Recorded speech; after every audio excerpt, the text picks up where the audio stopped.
mau nanya Kita sudah bersuci atau بعد kemudian والسلام wudhunya batal. رحمنا ورحمكم Wudhunya الله. batal. Bismillah, Assalamualaikum warahmatullahi wabarakatuh. Alhamdulillah, salatu wassalamu ala rasulillah wa ala alihi wa sahbihi wa mawalah. Wa la hawla wa la quwata illa billah, ma ba'd. Masyaallah muslimin, rahimani wa rahimakumullah. Alhamdulillah, segala puji bagi Allah. Senantiasa kita memuja dan memuji Allah Azza wa Jalla yang telah memberikan kepada kita nikmat kesehatan dan kesempatan sehingga amal-amal ibadah masih bisa kita kerjakan tentunya. Dan Alhamdulillah pada kesempatan kali ini Allah masih memberikan kepada kita kesempatan untuk bertegur sapa kembali melalui program live interaktif Fatwa TV. InsyaAllah pada kesempatan kali ini bertemakan tarbiyah Islamiyah yang diasuh oleh Al-Ustadz Nafi' Zainuddin Hafidhallah Ta'ala. Dan Alhamdulillah kita telah terhubung bersama beliau melalui telekonferensi dari kediaman beliau. Ya, mari sama-sama kita sapa beliau terlebih dahulu. Assalamualaikum warahmatullahi wabarakatuh, Ustaz. Assalamualaikum warahmatullahi wabarakatuh. Ya. Hayakallah, Ustaz. Bagaimana kabarnya, Ustaz? Sehat, Ustaz? Alhamdulillah, Alhamdulillah, Ustaz.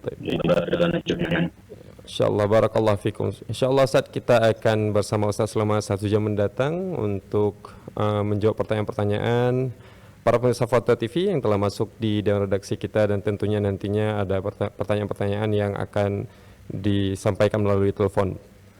Baik, Ustaz. Ya, sebelum kita mulai program acara live interaktif pada kesempatan kali ini ada beberapa informasi yang ingin kami sampaikan. Di antaranya bahwasanya program live interaktif ini memungkinkan para pemirsa untuk bisa menghubungi kami secara langsung atau berinteraksi secara langsung bersama Al-Ustadz Nafi' Zainuddin untuk menanyakan pertanyaan-pertanyaan yang telah mungkin muncul di benak pikiran kita semua. Kemudian bagi para pemirsa yang ingin nantinya bertanya langsung kepada Ustadz bisa menghubungi nomor layanan kami di 021 2123 2333. Ulangi sekali lagi, bagi para pemirsa yang ingin bertanya langsung kepada Ustadz Nafi' Zainuddin bisa menghubungi nantinya di nomor layanan kami di 021 2123 2333. Kemudian tak lupa pula kami senantiasa mengajak para pemirsa Fatwa TV dimanapun Anda berada untuk bisa bergabung bersama kami menyebarkan dakwah Islam ini melalui rekening aktif yang bisa Anda saksikan di layar kaca televisi Anda semua. InsyaAllah, barakallahu fikum. Ya, kemudian sebelum kita mulai program acara ini, kami juga ingin menyapa para pemirsa Fatwa TV atau yang mengikuti acara ini melalui siaran radio. Ada di antaranya Radio Al-Hikmah Banyuwangi, Radio MDFM Probolinggo, Radio Dai Tengaran, Radio Binbas Yogyakarta, Radio Sahabat Tegal, Radio Gema FM Bontang, Radio Hang FM Batam, Radio Tua FM Riau, Radio Madinah Caruban, Radio Amuba Pangkal Pinang, dan Radio Mas FM Sragen. Ahlan wa sahlan wa marhaban bikum. Tidak perlu memperpanjang mukadimah lagi, kita akan masuki sesi acara ini. Tapi sembari kita menunggu para penelpon masuk, kita akan bacakan beberapa pertanyaan yang telah masuk di dewan redaksi kita. Tapi sanabda, pertanyaan pertama dari Aan Andika di Lampung, Kabupaten Lampung Tengah. Assalamualaikum warahmatullahi wabarakatuh. Ustadz, izin bertanya, mengapa orang Indonesia banyak yang menambahkan nama Siti kepada istri dan keluarga Nabi Muhammad SAW? Misalnya Siti Aisyah, jazakallahu khairan. Alhamdulillah Rabbil Alamin, nusalli wa nusallim ala sayyidil awwalin wal akhirin Muhammad ibn Abdullah al-Amin wa ala alihi wa ashabihi ajma'in wa man tabi'a bihudah ila yaumin alqah. Pemirsa, azani Allah wa iyyakum, salah satu di antara pertanyaan yang kita dengar pada hari ini adalah terkait dengan tambahan kata Siti, ya. Ada banyak kita mendengar kata tersebut khususnya di negara kita, Siti Aisyah, Siti Khadijah, dan seterusnya. Ya. Sebenarnya kata tersebut adalah berasal dari kata as-sayyidah, ya, yang artinya adalah ya, seorang yang terhormat karena dia adalah sayyidah, yaitu seorang pemimpin, ya. Kalau laki-laki disebut dengan sayyid, ya. Maka sebenarnya kata-kata tersebut adalah kata-kata yang sifatnya adalah penghormatan, ya. Dan Nabi Shallallahu Alaihi Wasallam mengatakan bahwasanya diri beliau alaihi salatu wasallam adalah ana sayyidu waladi Adam wala fakhra. Ya, aku adalah sayyid dari keturunan Adam alaihi salatu wasallam, namun tidak ada fakhr, ya, karena Allah Subhanahu wa taala dialah yang memberikan kepada seluruh manusia segala nikmat, ya, bahwa Nabi Shallallahu Alaihi Wasallam diangkat oleh Allah Subhanahu Wa Taala, ya, bahwa Nabi Shallallahu Alaihi Wasallam sebagai sayyid karena Allah Subhanahu Wa Taala, ya. Maka kata Siti atau kata Sidi, ya, kalau untuk laki-laki biasanya mereka menyebut kata Sidi sebenarnya dari kata Sayyidi, ya. Sedangkan Siti dari kata Sayyidati, ya. Namun karena lahjah atau karena cara pengucapan sehingga orang menyebut dengan kata Siti yang maksudnya adalah kata Sayyidati dan menyebut kata Sidi yang maksudnya adalah Sayyidi, ya. Selama penggunaan dua kata ini adalah penggunaan yang dibolehkan di dalam syariat, ya, maka tidak mengapa kita menggunakan kata-kata tersebut, ya, meskipun bukan berarti misalnya sahabiyah, atau di antara zaujat Nabi kita Rasulullah Sallallahu Alaihi Wasallam, Aisyah misalnya, nama aslinya adalah Aisyah radhiyallahu taala anha, ya. Namun kemudian ditambahkan oleh seseorang karena penyebutan sehingga Siti Aisyah maksudnya adalah Sayyidati Aisyah. Wallahu taala alam. Insyaallah Ustaz, syukran Ustaz, jazakumullahu khairan Ustaz atas jawabannya. Kita berpindah ke pertanyaan selanjutnya Ustaz. Ada pertanyaan dari Hakim Junior nih, Masya Allah, namanya Hakim Junior di Kota Pekanbaru Riau Ustaz. Ya. Beliau bertanya, bismillah, izin bertanya Ustaz, semoga Ustaz berkenan menjawab pertanyaan ini.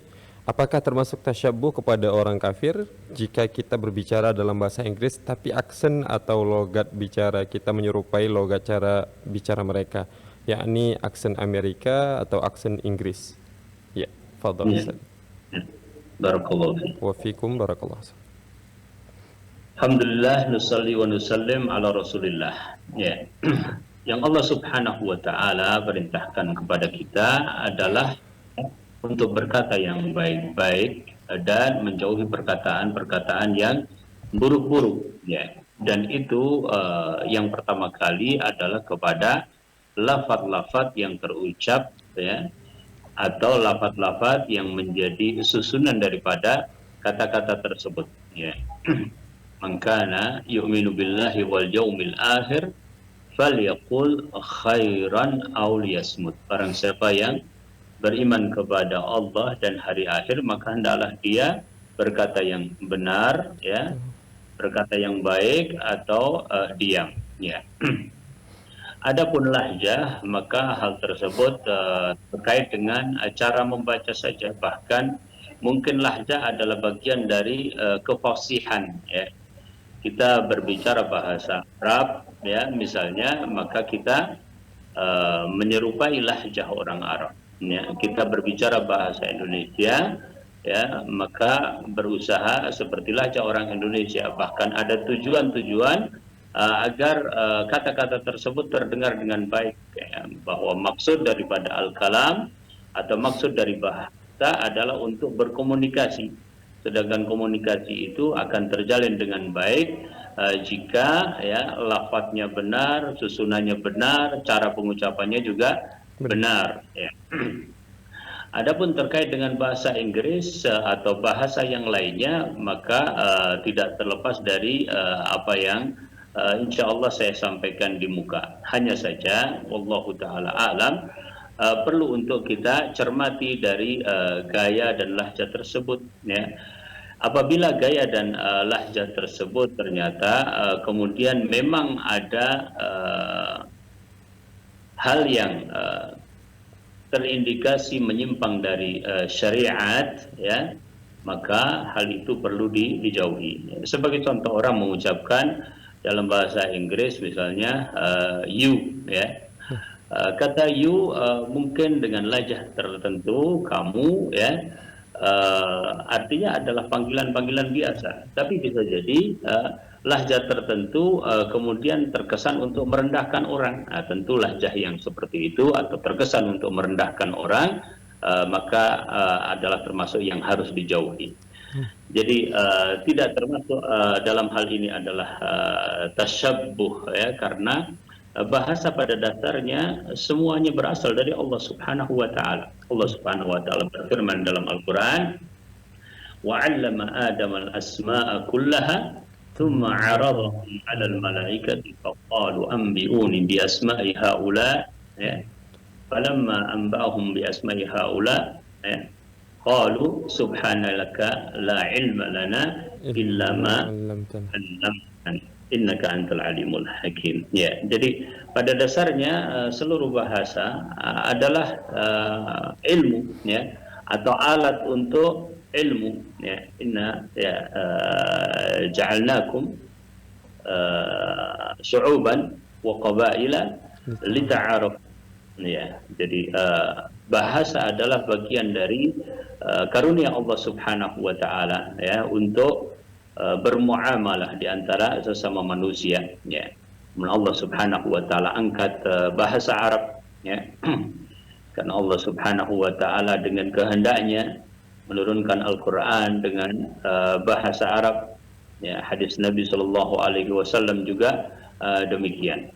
Jadi sekali lagi bahwasanya pada dasarnya al-lughah atau bahasa adalah bagian dari nikmat Allah Subhanahu wa taala. Yang perlu diperhatikan adalah apabila lahjah tadi mengisyaratkan atau ada indikasi yang sifatnya adalah bertentangan dengan syariat, merendahkan orang lain, ya, tidak menghormati dan seterusnya, hal-hal tersebut yang perlu dijauhi. Wallahu taala alam. Insyaallah, syukran Ustaz, jazakumullahu khairan Ustaz atas jawabannya.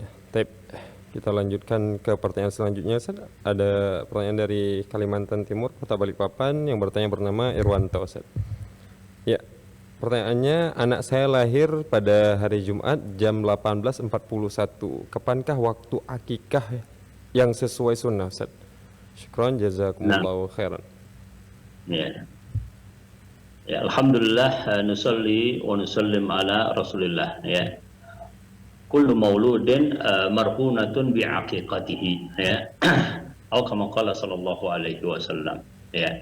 Dan akikah adalah sunnah Nabi sallallahu alaihi wasallam. Pertanyaannya, kapan dilaksanakan akikah tersebut, ya. Karena dalam hadis dikatakan yaumas sabi'ihi, hari yang ketujuh, ya. Menghitung hari yang ketujuh itu seperti apa? Ya. Pendapat jumhur para ulama, wallahu taala alam, ya, hari lahir adalah termasuk dari yang dihitung, sehingga apabila hari ini hari Selasa, lahir sebelum maghrib, ya, maka hari tersebut adalah termasuk hitungan dari 7 hari yang dimaksudkan. Jadi Selasa, ya, Rabu, Kamis, Jumat, Sabtu, Ahad, Senin, berarti hari Senin dia mendapatkan akikah atau dilaksanakan akikah untuk al-maulud tersebut, untuk bayi yang terlahir tersebut. Ini pendapat jumhur para ulama, Allahu taala a'lam. Adapun lahirnya setelah maghrib, ya, misalnya hari Selasa setelah maghrib, maka menghitung hari yang pertama adalah pada hari Rabunya, ya. Sehingga Rabu, Kamis, Jumat, Sabtu, Ahad, Senin, Selasa, di hari Selasa maka dilaksanakan akikah untuk maulud atau bayi yang terlahir tersebut, ya. Namun para ulama juga menjelaskan bahwa maksud daripada akikah, ya, secara syar'i intinya adalah menyembelih, ya, 1 ekor kambing jika bayi perempuan, 2 ekor kambing jika bayi laki-laki. Apakah akan disembelih di hari pertama atau di hari-hari yang lainnya, sesungguhnya itu adalah bagian dari yang menurut para ulama sah-sah saja, ya. Terkadang orang juga punya kesulitan pada hari-hari tertentu, sehingga apabila bisa dilaksanakan secara sunnah di hari yang ketujuh, itu yang paling baik. Jika tidak bisa dilaksanakan di hari yang ketujuh atau bahkan bisa dilaksanakan sebelum hari yang ketujuh, maka dianggap sah oleh para ulama. Wallahu taala a'lam. Insyaallah Ustaz, syukran Ustaz, jazakumullahu khairan Ustaz. Ya, tapi Ustaz mungkin ini ada sedikit pertanyaan karena sebentar lagi kita akan memasuki bulan Idul Adha Ustaz. Hari Raya Idul Adha, ada sebagian besar bertanya bahwasanya apakah kita boleh melakukan kurban namun kita belum diakikoh Ustaz. Bagaimana Ustaz? Allah taala. Allah. Ya. Siap. Ya, tapi akikah setahu saya bahwasanya para ulama mengatakan sunnah, sedangkan kurban, ya, sebagian ulama mengatakan wajib nih, ya, bagi yang mempunyai kemampuan. Insyaallah Ustaz. Allah taala. Jadi boleh-boleh saja insyaallah Ustaz ya, walaupun belum akikah Ustaz. Ya. Syukran Ustaz atas jawabannya. Baik. Kemudian pertanyaan selanjutnya Ustaz dari Wibowo di Jawa Timur, Kabupaten Tuban Ustaz. Bismillahirrahmanirrahim. Assalamualaikum warahmatullahi wabarakatuh. Izin bertanya Ustaz, seberapa ukuran rambut Nabi Muhammad sallallahu alaihi wasallam Ustaz, insyaallah? Nah, alhamdulillah, nusalli wa nusallim ala Rasulillah, ya. Rambut Rasulullah sallallahu alaihi wasallam, ya, disebutkan dalam beberapa riwayat, ya. Kita bisa membaca riwayat-riwayat tersebut, di antaranya di dalam kitab Asy-Syama'il atau Asy-Syama'il Muhammadiyah. Diriwayatkan bahwasanya Nabi Shallallahu Alaihi Wasallam memiliki rambut, dalam satu riwayat adalah fauqal jummah wa dunal wafrah, ya. Ya, jadi terkadang Nabi Shallallahu Alaihi Wasallam rambutnya sampai ke daun telinga, ya, kadang sampai ke pundak beliau, ya, dalam riwayat, ya. Kemudian disimpulkan oleh para ulama atau sebagian dari syarih hadis Nabi Shallallahu Alaihi Wasallam bahwa hal tersebut kemungkinan adalah antara satu fatrah dengan fatrah yang lainnya berbeda. Mungkin satu saat Nabi Shallallahu Alaihi Wasallam rambutnya sampai pada daun telinga beliau, atau yang bagian tertentu sampai di situ, dan di bagian yang lain mungkin sampai pada pundak, atau di waktu yang lain sampai pada pundak. Demikian panjangnya rambut beliau alaihi salatu wassalam. Ya, mungkin kita memberikan catatan terhadap riwayat yang berkait dengan hal ini dari sisi apakah kita diperintahkan untuk ittiba kepada Nabi Shallallahu Alaihi Wasallam di panjangnya rambut, ya. Jadi hanya seorang Muslim ingin berittiba kepada Nabi Shallallahu Alaihi Wasallam, berittiba, mencontoh, dan kita semuanya, ya, ingin untuk masuk ke dalam golongan orang-orang yang ittiba dan iktida terhadap Nabi kita Shallallahu Alaihi Wasallam. Syekh Muhammad Ibn Shalih Al-Utsaimin rahimahullahu taala menjelaskan bahwasanya yang seperti itu bukanlah termasuk yang harus kita mengikutinya, ya.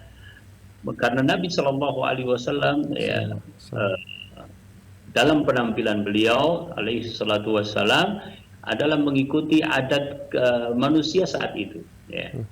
Apabila sekarang ini manusia secara umum rambutnya tidak panjang, laki-laki misalnya berambut pendek dan mencukur, tidak seperti panjangnya rambut yang sampai pundak, ya, maka itulah yang harus dilakukan, dan itulah yang dimaksudkan dengan sunnah di dalam hal ini. Wallahu ta'ala alam. Insyaallah. Syukran Ustaz, jazakumullahu khairan Ustaz atas jawabannya. Ya, sebelum kita mulai melanjutkan pertanyaan, kami ingin menyampaikan bahwasanya program live interaktif ini memungkinkan para pemirsa untuk bisa bertanya langsung kepada Ustadz Nafi Zainuddin, tentunya dengan tema yang telah kita tentukan, yaitu Tarbiyah Islamiyah. Ya, bagi para pemirsa, kami mengajak para pemirsa untuk bisa menggunakan kesempatan ini untuk bisa bertanya langsung, bisa menghubungi nomor layanan kami di 021 2123 2333. Insyaallah. Barakallahu fikum. Tapi pertanyaan selanjutnya Ustaz dari Fulanah Amatullah di Jakarta Pusat, Ustaz. Ya, afan. Maksud kami dari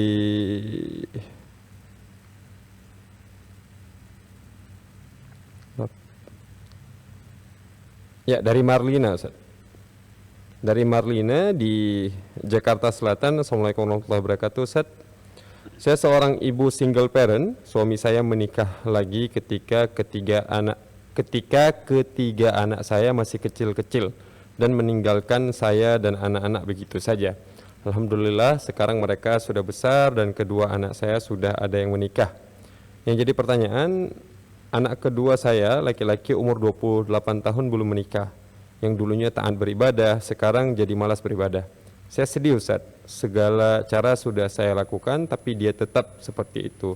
Saya sampai sakit Ustaz. Ya, bagaimana, apa yang harus saya lakukan Ustaz? Syukran, jazakumullahu khairan. Semoga Allah Subhanahu wa taala membantu kita semuanya di dalam tarbiyah, ya, dalam menjaga anak-anak kita yang merupakan amanah dari Allah Subhanahu wa taala. Allahumma inna nas'aluka minal khairi kullihi ajilihi wa ajilihi ma 'alimna minhu wa ma lam na'lam wa na'udzubika min syarri kullihi ajilihi wa ajilihi ma 'alimna minhu wa ma lam na'lam. Ya. Anak mempunyai karakter yang berbeda-beda. Ya. Dan anak juga mempunyai masa yang berbeda-beda. Ya. Bisa jadi dalam satu waktu, ya, terjadi perubahan-perubahan karena perubahan usia. Ya. Bisa juga memang karena faktor-faktor yang lainnya. Ya. Tugas kita yang pertama adalah bahwa kita mohon kepada Allah Subhanahu wa taala, mohon diberikan dzurriyyah thayyibah, ya, anak keturunan yang baik, dan tidak berhenti kita berdoa kepada Allah Subhanahu wa taala. Terus mohon kepada Allah Subhanahu wa taala, ya. Dan bahwasanya kita harus berhusnudzon kepada Allah Subhanahu wa taala, ya, dengan apa yang kita minta, bahwa Allah mendengar, bahwa Allah Subhanahu wa taala melihat usaha kita, bahwa Allah Subhanahu wa taala akan mengabulkan doa kita, ya. Jadi kita mohon kepada Allah Subhanahu wa taala terus, ya. Dalam keadaan anak-anak kita juga sudah terlihat baik, alhamdulillah, sudah terlihat saleh, alhamdulillah. Jangan berhenti berdoa kepada Allah Subhanahu wa taala, karena ya, hati manusia juga lemah, ya, mudah sekali untuk berubah dan seterusnya. Ya. Kemudian yang kedua, bahwasanya seorang anak mungkin mengalami perubahan, dan perubahan tersebut karena tadi saya katakan bisa jadi adalah faktor-faktor yang terkait dengan internal, bisa juga itu adalah terkait dengan faktor-faktor yang sifatnya adalah eksternal. Yang kullu mauludin yuladu 'alal fitrah walahu yuhawidanihi au yunassiranihi au yumajjisanihi. Ya. Anak di usia 28 tahun, ya, dia mungkin mempunyai pergaulan yang selama ini kita tidak tahu, ya. Ada faktor-faktor eksternal yang bisa jadi mempengaruhi dia, ya. Nah, faktor-faktor ini harus kita ketahui, ya. Dan kita berusaha untuk benar-benar tahu, karena penyakit apapun tentu kita berusaha untuk mengetahui sumbernya, ya. Bahwa kalau kita sampai kepada sumber tersebut, kita berharap bisa memberikan obatnya. Ya. Kemudian dengan seperti itu kita baru berusaha. Ya. Kesedihan yang mungkin dirasakan saat ini atau bahkan memang dirasakan seperti Ibu ungkapkan ya saat ini tentu tidak menghentikan kita untuk tetap berusaha ya bahwa insya Allah ya dengan kita berusaha dan terus mohon kepada Allah Subhanahu wa taala dan mengetahui sebab-sebab yang sesungguhnya maka akan ada jalan. Dan yang tidak kalah penting wallahu taala alam ya bahwa anak seusia tersebut diajak untuk berdiskusi, diajak untuk berbicara yang enak dan nyaman ya sehingga dia juga bisa berterus terang dan dia tidak menutup-nutupi apa yang sedang terjadi pada dirinya.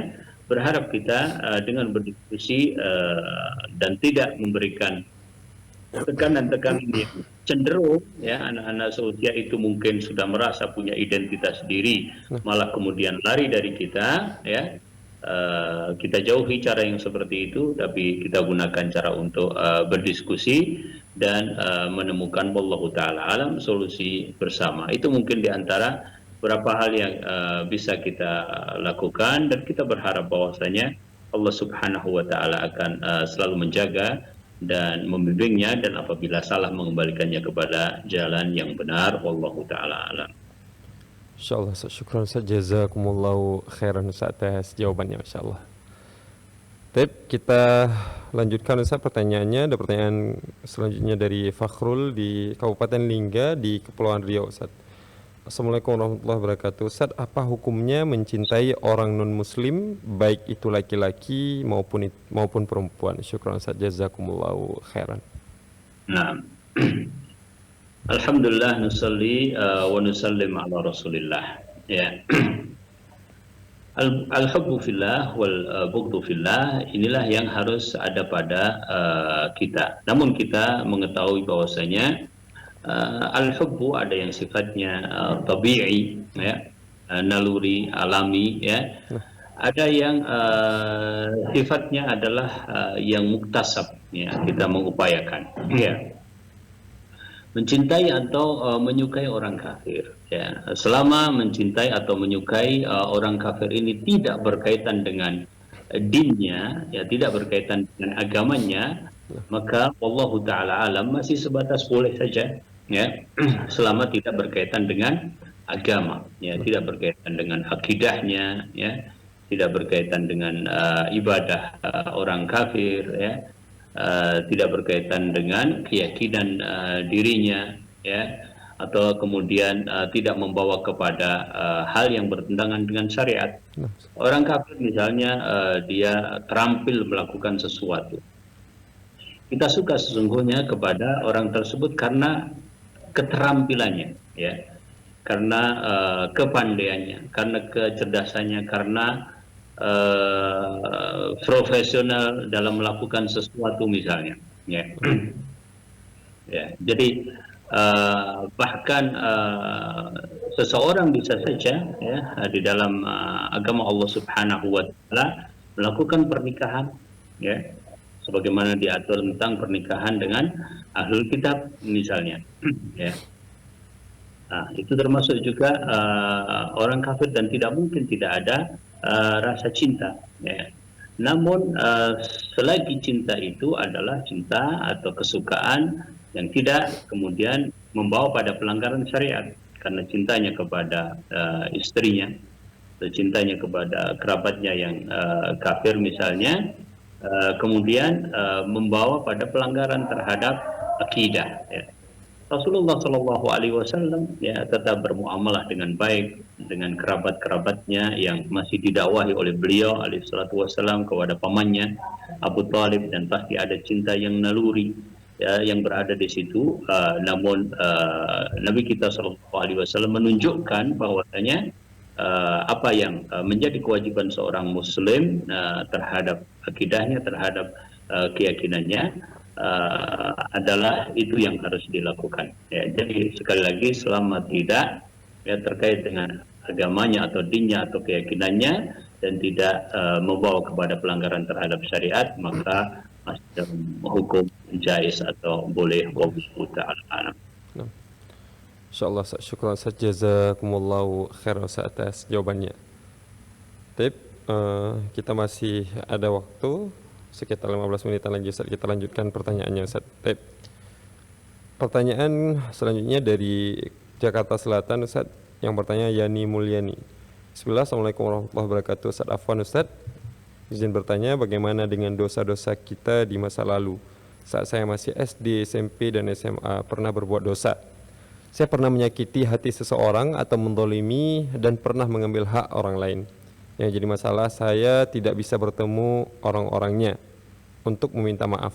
Bagaimana cara saya untuk bisa menghapus dosa-dosa saya tersebut? Seandainya saya bisa bertemu, apakah saya harus secara detail menceritakan kesalahan-kesalahan saya untuk bisa dimaafkan? Syukran Ustaz, jazakumullahu khairan. Fadhal Ustaz. Nah, alhamdulillah, nusalli wa nusallim ala Rasulillah. Ya, kita semuanya takut kepada dosa dan kesalahan kita, terutama yang terkait dengan selain kita al-ghair. Ya, kita zalim kepada diri kita dengan berbuat salah, dengan berbuat dosa, kita langsung beristighfar meminta ampunan kepada Allah Subhanahu wa taala. Ya, tetapi terkait dengan hak-hak orang lain, ya, karena kita pernah berbuat zalim kepadanya, ini termasuk yang kita berupaya agar benar-benar bisa terlepas dari beban tersebut.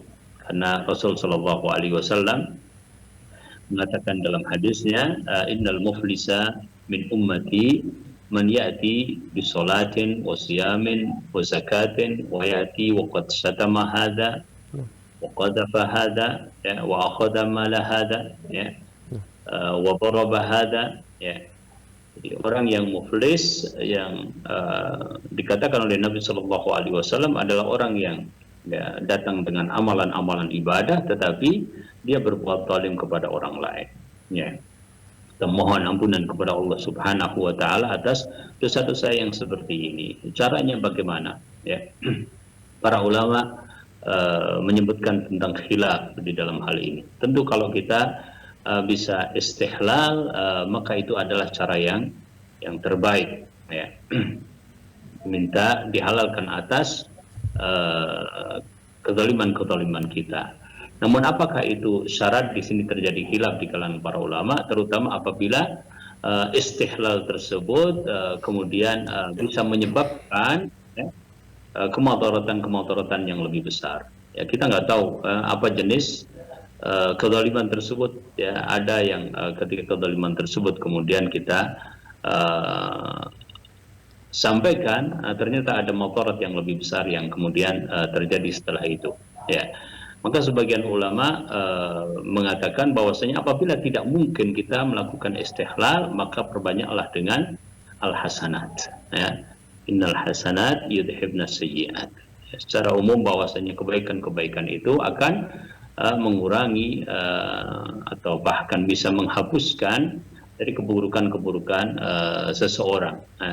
Jadi jika tidak mungkin istihlal itu dilakukan, maka perbanyaklah untuk berbuat amal-amalan soleh. Semoga dengan seperti itu terhapus kesalahan dan dosa kita, dan terutama dalam hal ini adalah mendoakan kebaikan bagi orang-orang yang kita zalimi. Wallahu ta'ala alam. Insyaallah Ustaz, syukran Ustaz, jazakumullahu khairal jaza Ustaz atas jawabannya. Kita berpindah ke pertanyaan selanjutnya Ustaz. Pertanyaan dari Ayu di Banten Ustaz. Ya, pertanyaannya, saya seorang ibu rumah tangga yang memiliki anak berusia 3 tahun dan saat ini saya sedang mengandung 7 bulan. Saat anak saya berulah, kadang saya terbawa emosi dan meledak-ledak dan menyesalinya beberapa saat kemudian. Saat itu saya langsung meminta maaf pada anak saya. Pertanyaan saya, bagaimana kiat bersabar menghadapi anak-anak Ustaz? Syukron, jazakumullahu khairan. Nah,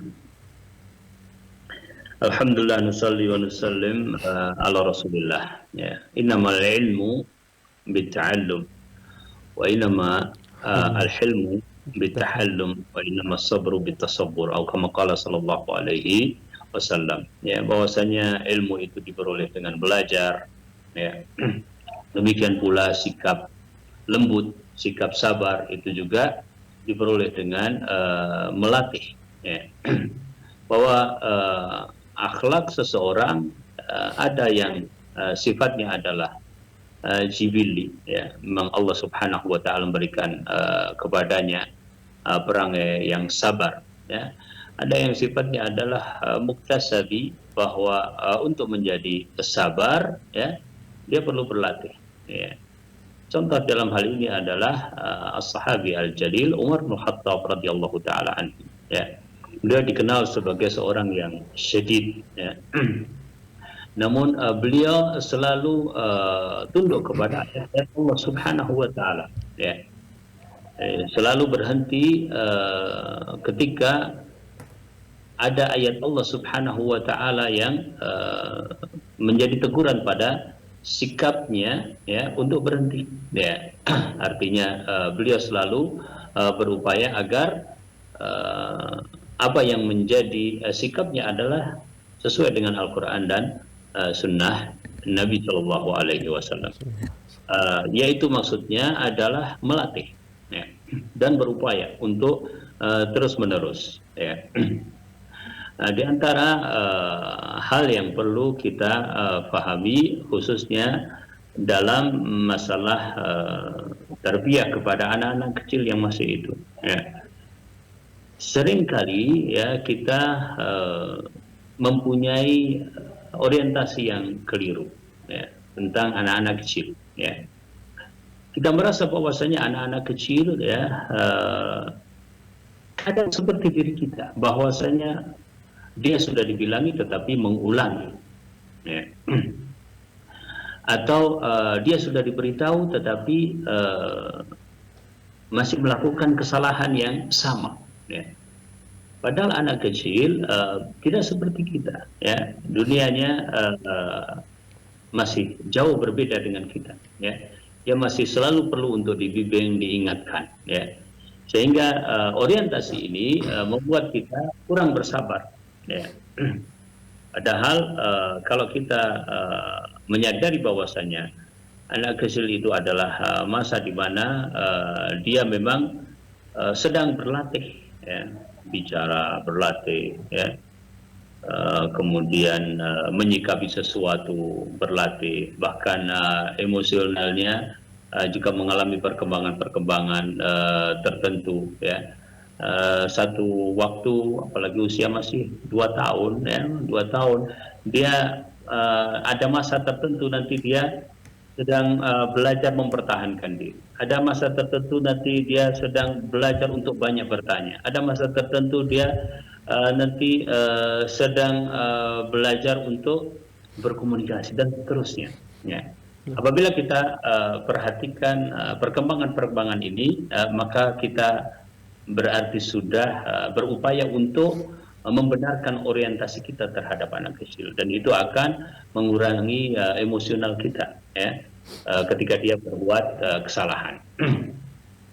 Kemudian kita paham benar bahwasanya tarbiyah dalam bentuk apapun dan dakwah juga, ya, di antara kunci keberhasilannya memang adalah kesabaran, dan kita pun menyadari bahwasanya itu adalah berat, ya. Sehingga kita sendiri yang lebih tahu bagaimana kita harus berijtihad di dalam melatih hal tersebut, ya. Bahkan kadang satu waktu kita mampu bersabar, di waktu yang lain ternyata memang berat sekali untuk bisa bersabar, ya. Padahal kita paham bahwasanya itu adalah kunci untuk kita bisa berhasil mendidiknya, ya. Nah, oleh karenanya melatih diri untuk bersabar ini yang lebih tahu adalah tentang diri kita seberapa jauh, ya, dan seberapa gigihnya kita untuk kemudian menjadi orang yang bersabar, ya, dalam hal ini. Kemudian apa yang dilakukan ketika kita menyesal dan minta maaf, itu insya Allah adalah bagian dari tarbiyah yang benar, ya. Yaitu bahwasanya melatih anak-anak kita untuk uh, mengatakan yang benar itu adalah benar dan salah itu adalah salah, bahwa kadang-kadang orang tua bersalah, ya, maka dia meminta maaf kepada anaknya. Cuma yang perlu diperhatikan adalah juga tentang kesan, ya, bahwa anak kecil kadang-kadang kalau terlalu sering, ya, mendapatkan tekanan dalam tanda kutip dari orang tuanya, ya, maka yang dia ingat di dalam memori dia adalah kerasnya orang tua di dalam menegur, ya, atau kesan yang tidak baik itu yang terngiang-ngiang di dalam memorinya, bukan kesalahan apa yang dia lakukan, tetapi sikap orang tua yang berlebihanlah yang kemudian ada di dalam memori anak tersebut. Oleh karenanya ini juga perlu kita berhati-hati dan perlu kita hindari. Wallahu taala alam. Itu beberapa hal yang mungkin bisa menjadi tips, ya, di dalam hal ini. Semoga Allah Subhanahu wa taala memberikan taufik. Masya Allah, syukran Ustaz, jazakumullahu khairan atas jawabannya. Ya, sepertinya masih ada waktu sekitar 3 menitan lagi Ustaz, untuk satu pertanyaan lagi Ustaz, ya. Allah ya. Baik. Pertanyaan dari Bapak Ali Herman di DKI Jakarta. Assalamualaikum warahmatullahi wabarakatuh. Ya, izin bertanya Ustaz, saya suka mendengar kisah para mu'alaf dan banyak dari kisah mereka masuk Islam karena membaca terjemahan Al-Quran. Pertanyaan saya, bolehkah saya menyibukkan diri dengan membaca Al-Quran dan terjemahannya karena ingin merasakan hal yang para mu'alaf itu rasakan? Bolehkah saya seperti itu tanpa ada bimbingan dari guru? Syukran, jazakumullahu khairan. Nah, nusalli wa nusallim alhamdulillah. Belajar yang paling baik tentu adalah dengan cara talaqi, ya. Karena apa? Karena itulah yang diajarkan kepada kita, ya, oleh para ulama. Bagaimana para sahabat ridwanu alaihim ajma'in, ya, mendapatkan dari Nabi kita sallallahu alaihi wasallam. Bagaimana Musa alaihi salatu wasallam belajar pada Khidir al-Abdus Saleh alaihi salatu wasallam, ya. Namun talaqi mungkin tidak bisa dilakukan setiap saat oleh setiap orang, ya. Oleh karenanya tetap kita belajar, ya, dengan apa yang kita mampu. Karena para ulama juga menyebutkan bahwasanya yang kedua adalah dengan cara kita mutola'ah, ya, dengan cara kita membaca, ya. Catatan dari pertanyaan tadi itu adalah catatan yang tidak boleh, ya. Artinya tanpa bimbingan sama sekali, maksudnya itu yang tidak diperkenankan, ya. Tetapi bacalah Al-Quran, bacalah terjemahan Al-Quran. Jika ada sesuatu yang tidak bisa dipahami, segeralah tanyakan kepada ahlinya, ya, kepada ustadz yang dekat, kepada guru ngaji yang ada di sekitar, atau melalui media di mana ada tawasul, ada komunikasi di situ dengan para penuntut ilmu atau para ulama yang bisa mengarahkan kita, ya. Jadi Al-Quran memang untuk selalu kita baca, bahkan kita tidak tahu terjemahnya, membaca saja adalah pahala, ya. Jadi satu huruf dalam Al-Quran adalah hasanah, ya. Membaca dengan terjemah, ya, itu adalah maksud, ya, bahwa Al-Quran itu adalah kitab hidayah, ya. Dan hidayah itu akan didapatkan dengan kita mencari dan mohon kepada Allah Subhanahu wa taala, di antaranya memahami maknanya. Maka membaca terjemah adalah bagian dari hal tersebut, bahkan lebih baik dari sekedar membaca, ya, sekedar membaca lafaz-lafaznya. Namun tadi catatannya adalah ketika ada hal yang merasa bahwasanya dia tidak paham, ya, maka segeralah bertanya. Kemudian yang terakhir, yang ketiga adalah kita berupaya dalam membaca itu juga merujuk kepada tafsir-tafsir yang mudah, ya, tafsir-tafsir yang ringkas dahulu, kemudian nanti naik, kemudian nanti naik lagi, maka itu akan menjaga diri kita dari kesalahan-kesalahan. Dan apabila mu'allaf tadi merasakan kenikmatan yang luar biasa membaca ayat-ayat Al-Quran, ketahuilah bahwasanya para ulama yang belajar Al-Quran, belajar tafsirnya, belajar ilmu yang ada di dalam Al-Quran, itu merasakan ya keajaiban, merasakan perasaan, merasakan kenikmatan yang melebihi mungkin dari apa yang bahkan memang itu yang dirasakan dari para mu'alaf tersebut, karena ilmu ini memberikan kenikmatan. Allahu ta'ala. InsyaAllah Ustaz, syukran Ustaz, jazakumullahu khairan Ustaz atas jawabannya. Dengan berakhirnya jawaban yang tadi Ustaz, maka berakhirlah perjumpaan kita pada kesempatan kali ini Ustaz. Syukran Ustaz, jazakumullahu khairan atas waktunya Ustaz. Baik. Dan kemudian kami ucapkan juga jazakumullahu khairan kepada seluruh para pemirsa Fata TV yang dirahmati oleh Allah Azza wa Jalla yang telah membersamai acara ini dari pertama hingga selesai. Mengucapkan jazakumullahu khairan. Tak lupa juga kami mengajak para pemirsa untuk bisa terus mengikuti seluruh rangkaian proses acara Fatwa TV dari hari Senin sampai Jumat. Saya mewakili seluruh kerabat kerja yang bertugas pamit undur diri. Wassallallahu ala nabiyina Muhammad. Wassalamualaikum warahmatullahi wabarakatuh. Ya Allah. Terus bagaimana hubungan dengan anak saya yang sekolah pesantren? Ini mau nanya sudah bersuci atau Terima kasih kemudian Bapak. bersentuhan dengan suami, rahimana wa rahimakumullah. wudunya batal.